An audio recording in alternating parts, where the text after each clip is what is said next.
Alors pourquoi la soutane? Eh bien parce que l'Église demande à ses prêtres de porter un habit ecclésiastique qui soit un habit simple, sobre et qui corresponde à la région dans laquelle on se trouve et des coutumes de ce lieu.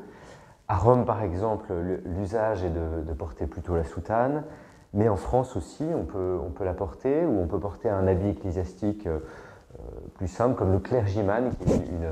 une chemise avec un col romain, ou encore une veste avec une petite croix, un signe distinctif.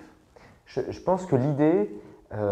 c'est d'abord pour le prêtre de lui rappeler qu'il a été consacré pour une mission, et donc ça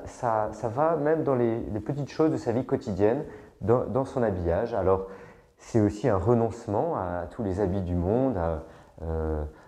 à son jogging Adidas,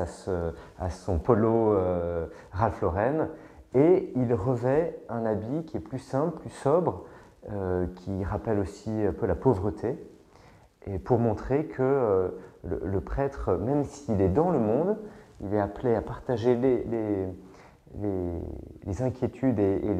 les soucis et les joies du monde. Il est aussi appelé à une vie évangélique de pauvreté et à tourner tout entier vers le ciel. Alors c'est aussi vis-à-vis des gens à l'extérieur, dans une société qui peut être déchristianisée, un signe fort qui rappelle que Dieu est présent aussi dans la société. Ça peut être la soutane, l'occasion d'accrocher le dialogue, de rencontrer les gens, de parler avec les gens dans la rue, de manière parfois polémique, mais aussi parfois des gens qui viennent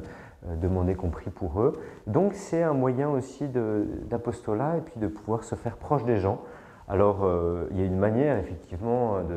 je pense, de porter l'habit. Il ne faut pas que ça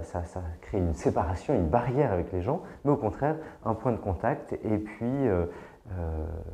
de communication pour pouvoir prier avec les gens dans la rue, pour pouvoir parler de Dieu et puis faire en sorte que dans ce monde qui est déchristianisé ou loin de Dieu, on puisse avoir un point d'accès visible, voilà, avoir une visibilité.